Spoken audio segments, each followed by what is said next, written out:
Hello नमस्कार दोस्तों, मैं प्रदीप कुमार आपका बहुत बहुत स्वागत करता हूं टॉपर्स टीम के यूट्यूब चैनल पर।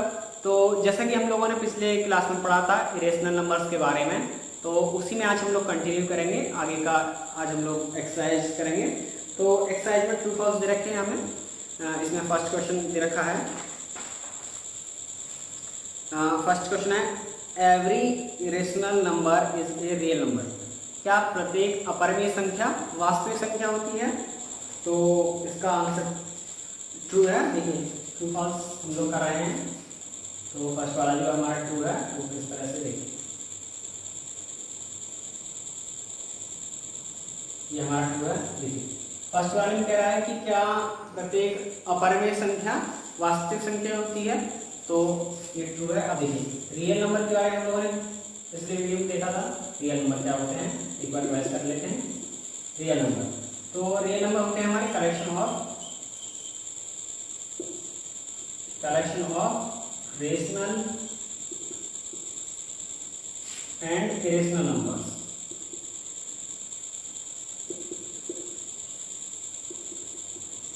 इरेशनल नंबर्स, तो सिंपली इरेशनल नंबर ये सभी किस में आते हैं? रियल नंबर में आते हैं।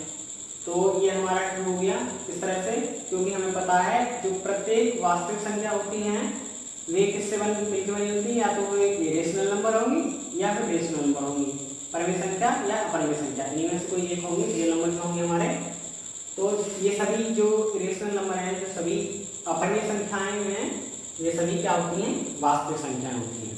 तो ये हमारा फर्स्ट ट्रू है। ठीक है, इसके बाद नेक्स्ट देखते हैं क्या है। देखिए नेक्स्ट क्या है कि every point on the number line is of the form under root m where m is a natural number. तो ये हमारा देखिए क्या कह रहा है कि क्या नंबर लाइन पर प्रत्येक पॉइंट, सिंगल पॉइंट के बारे में बात कर रहे हैं, क्या प्रत्येक पॉइंट जो है अंडर रूट एम की फॉर्म में होता है, वेयर एम नेचुरल नंबर। क्या है? अंडर रूट एम दे रखा है और एम दे रखा है नेचुरल नंबर। ठीक है, नेचुरल नंबर, तो ये हमारी नंबर लाइन है। ठीक है, यहाँ पे ये 0 होगा मिडिल में, ये 1 होगा, ये 2 होगा, ये 3 अप टू इनफाइनाइट। इसी तरह से नेगेटिव साइड में -1 -2 और ये अप टू इनफाइनाइट।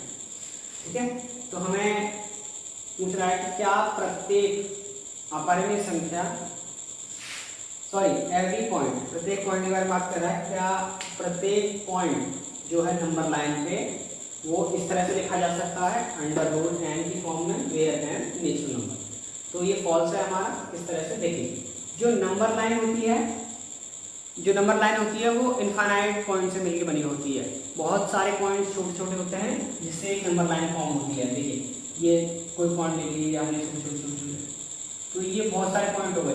आप ये सभी जब मिल जाएंगे आपस में, इनके बीच की गैपिंग खत्म हो जाएगी, तो इनफाइनाइट पॉइंट हो गए ना ये सभी इस तरह से, तो ये एक नंबर लाइन फॉर्म होगी।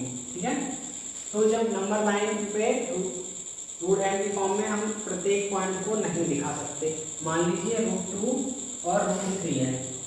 ठीक है, √2 यहाँ पे होगा, ये √2 और ये √3 यहाँ पे होगा। ठीक है, अब 2 के बाद सिंपली 3 आता है। हमें पता है नेचुरल नंबर जो 1 से स्टार्ट होते हैं अप टू इनफाइनाइट तक, इधर पॉजिटिव साइड में। ठीक है, तो √2 और 3, तो 2 के बाद 3 आता है। 2 और 3 के बीच में कोई नेचुरल नंबर है नहीं। सिंपली देखिए यहाँ इन दोनों के बीच में कोई नेचुरल नंबर है नहीं है ना। तो जब हम लोग √2 और √3 लेते हैं तो इसकी वैल्यू 1.414 √2 की और ये √3 की 1.732। ठीक है, ये है। तो जब हम लोग मान लीजिए हमने ले ली कोई वैल्यू 1.532, तो अब ये किसी की भी वैल्यू हो, लेकिन √2 और √3 की वैल्यू ये नहीं है, हमें पता है। अब जब ये नहीं है तो 2 के बाद रूट में हम लोग क्या लेंगे? 4 ले सकते हैं। ऐसा तो नहीं है कि 2 के बाद 2.5 आता तो उसको रूट में लेंगे। अब 2.5 ये तो नेचुरल नंबर है नहीं हमारा, तो ये फॉल्स हमारा हो गया इस तरह से, क्योंकि हम यहाँ पे नेचुरल नंबर को ही लेना है अगर क्वेश्चन के हिसाब से, जो कि हम इस फॉर्म में नहीं ले सकते। ठीक है ना, प्रत्येक पॉइंट को रूट एन की फॉर्म में नहीं लिख सकते जहाँ एम नेचुरल नंबर है सिंपली, ठीक है। इसके बाद नेक्स्ट क्वेश्चन चलते हैं। नेक्स्ट क्वेश्चन कह रहा है every real number is a rational number.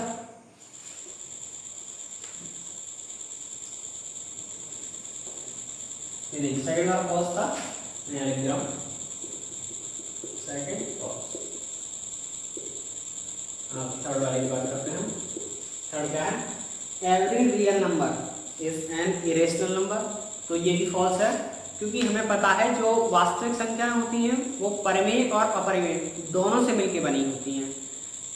और जो वास्तविक संख्याएं वो केवल अपरिमेय संख्याओं से ही नहीं मिलकर बनी होती, उनमें परिमेय संख्याएं भी होती हैं। In real number there is also rational numbers, not only irrational numbers, ठीक है। तो इस तरह से ये हमारा फॉल्स हो जाएगा थर्ड वाला, थर्ड फॉल्स, ठीक है। इसके बाद क्वेश्चन चलते हैं सेकंड पर। सेकंड क्वेश्चन कह रहा है are the square root of all positive integers irrational. क्या सभी इरेशनल नंबर्स जो कि पॉजिटिव हैं वो स्क्वायर रूट होते हैं? इफ नॉट, यदि वे सभी स्क्वायर रूट नहीं हैं, give an example of the square root of a number that is rational number, जो कि क्या हो, परिमेय संख्या हो। देखिए क्वेश्चन में कह रहा है कि क्या जो सभी धन पूर्णांक हैं वे अपरिमेय संख्याएं होती हैं? अगर अपरिमेय संख्याएं नहीं होती तो एक एग्जाम्पल दीजिए और उसको दिखाइए कि वो परिमेय संख्या है, ठीक है। तो हम लोगों को शो करना है। देखिए जो है पॉजिटिव इंटीजर्स, हमें पहले इंटीजर्स के बारे में पता होना चाहिए। ये हमारी नंबर लाइन है सिंपली, ये 0, ये 1, ये 2, ये 3 और ये अप टू इनफिनिट। इसी तरह से नेगेटिव साइड में -1, -2 और ये अप टू इनफिनिट, ठीक है। नेगेटिव साइड में इंटीजर्स के बारे में हमें पता था क्या था, पॉजिटिव, ये पॉजिटिव साइड वाले जो नेचुरल नंबर है, फिर इसमें 0 भी इंक्लूड हो जाता है, होल नंबर बन जाते हैं, ठीक है। और इनमें नेगेटिव टर्म्स में जाए तो इंटीजर बन जाते हैं। अब इंटीजर्स में हमें बोला गया है जो पॉजिटिव इंटीजर है, यानी कि 1 से जो स्टार्ट हो रहे हैं, जो पॉजिटिव इंटीजर्स हैं, ठीक है।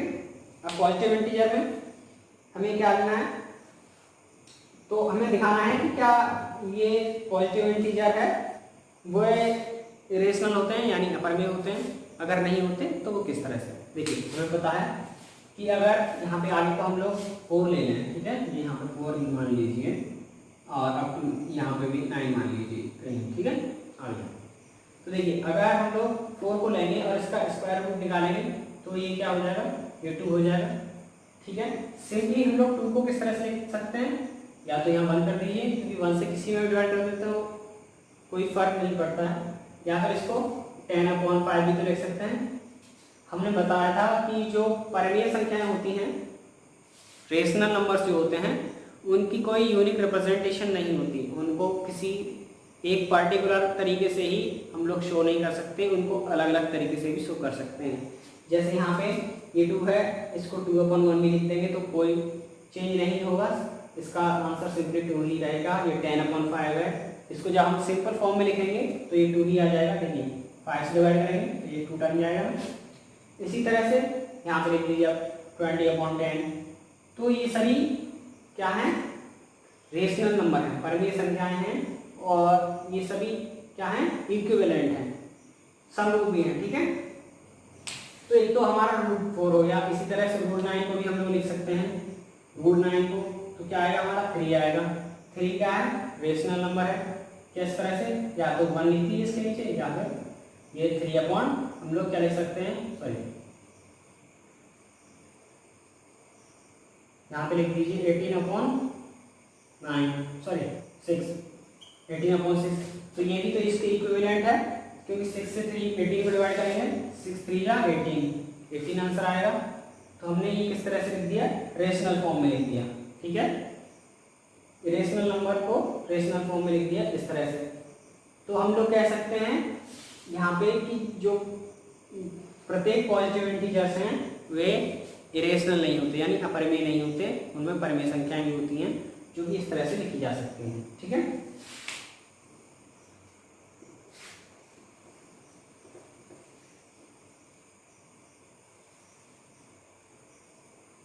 आप इसको लिखना चाहें तो मैं आपको यहाँ आपको आइडिया दे रहा हूँ किस तरह से लिखना है। एक बार क्वेश्चन देख लेता हूँ। Are the square root of, तो देखिए यहाँ पे लिख दीजिए सिंपली आप नो, ठीक है, example know all the positive integers,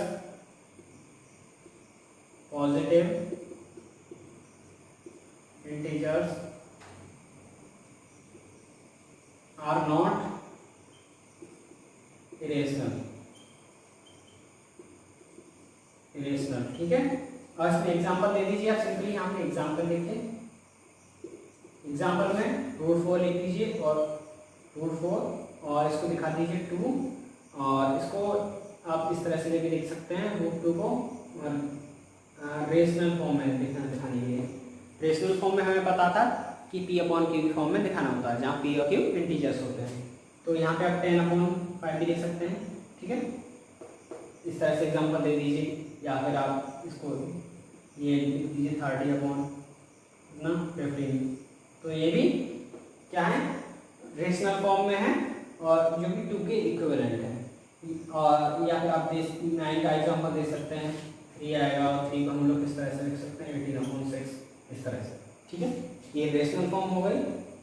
तो ये सेकंड क्वेश्चन था। इसके बाद हम लोग थर्ड क्वेश्चन पे चलते हैं। So how √5 can be represent on the number line. तो √5 को नंबर लाइन पर रिप्रेजेंट किस तरह से करते हैं, ये मैंने आपको एक एग्जांपल में बताया था √2 के बारे में और √3 के बारे में कि उसको नंबर लाइन पे किस तरह से रिप्रेजेंट करते हैं। हम लोग देख लेते हैं एक बार, देखिए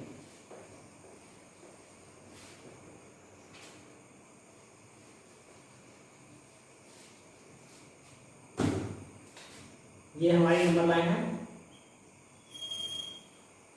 ये यहाँ 0, ये 1, ये 2, ठीक है। हमें √5 को नंबर लाइन पर रिप्रेजेंट करना है। क्या है हमारा √5, ठीक है, √5 को नंबर लाइन पर रिप्रेजेंट करना है। तो √5 के लिए हमें क्या क्या चाहिए, हमें पाइथागोरस थ्योरम पता है कि उसमें क्या होता है, परपेंडिकुलर का स्क्वायर और बेस का स्क्वायर तो इक्वल हाइपोटेनस का स्क्वायर। तो इसी तरह से हम लोग √5 को पहले देखेंगे किस तरह से आता है। तो देखिए अगर हम लोग 2 का स्क्वायर करें प्लस 1 का स्क्वायर करें तो हमारा आ जाएगा 5, ठीक है, और 5 आ जाएगा। तो इसको हम लोग 5 को किस तरह से लिख सकते हैं, रूट की फॉर्म में, √5 इक्वल्स टू √2 का स्क्वायर प्लस 1 का स्क्वायर, ठीक है। तो ये इसके इक्वल हो गया। तो देखिए सिंपली ये वाली लाइन लेनी है हमें, ये यहाँ से यहाँ तक, ठीक है। फिर एक 1 यूनिट की लाइन यहाँ पर परपेंडिकुलर ड्रॉ करना है, इसको लंब बोलते हैं हिंदी में, ठीक है। यहाँ मैंने लंब ड्रॉ कर दिया और ये देखिए अब हमने यहाँ पे परपेंडिकुलर ड्रॉ कर दिया 2 पे, यहाँ से यहाँ तक, और एक की लाइन हम लोग यहाँ पे मिला देते हैं जो कि क्या हो गया हमारे √5 की वैल्यू की, क्योंकि हमें बताया मान लीजिए ये A पॉइंट है 0 वाला, ये B पॉइंट है और ये C पॉइंट है। तो AB का स्क्वायर जब हम करेंगे AB square plus BC square that is equal AC square, ठीक है। इसमें पाइथागोरस थ्योरम लगी है, बेस स्क्वायर प्लस वो perpendicular square equal hypotenuse square. तो ये हमारी वैल्यू आ गई √5, ठीक है। अब √5 को हम लोग वो क्या बोलते हैं उसको, कंपास ले लीजिए, ठीक है। उसको इस तरह से यहाँ से एक पॉइंट यहाँ रखिए और जो पेंसिल वाला पॉइंट होता है उसको वहाँ रखिए। तो आप इस तरह से इसको यहाँ से ड्रॉ करेंगे तो आप ये यहाँ कहीं आएगा, ये इस तरह से, ठीक है। तो ये जो हमारी वैल्यू हो गई, देखिए इतना जो एरिया हो गया यहाँ से यहाँ तक, ये यहाँ से यहाँ तक, ये हमारा क्या हो गया √5, ठीक है। तो इस तरह से आप √5 को रिप्रेजेंट कर सकते हैं। ये 1 यूनिट की थी, हमने क्यों ली थी, क्योंकि अगर हम लोग 1 का स्क्वायर जो परपेंडिकुलर है, 1 का स्क्वायर करेंगे प्लस ये 0 से 2 तक ये 2 का स्क्वायर करेंगे तो हमारा कितना आ जाएगा 5 आ जाएगा, 5 आ जाएगा। और इसको 5 को जब हम लोग रूट की फॉर्म में लिखेंगे √5 तो ये हो जाएगा 1 का स्क्वायर प्लस 2 का स्क्वायर। तो ये रूट 5 के बराबर ही तो है 1 का स्क्वायर प्लस 2 का स्क्वायर, ठीक है। तो ये थर्ड क्वेश्चन था जो कि लास्ट है, इसके बाद और कोई क्वेश्चन नहीं है, ठीक है। तो ये था आज का वीडियो, आशा करता हूँ आप लोगों को पसंद आया होगा। तो मिलते हैं आपसे अगले वीडियो में, तब तक के लिए आपका धन्यवाद।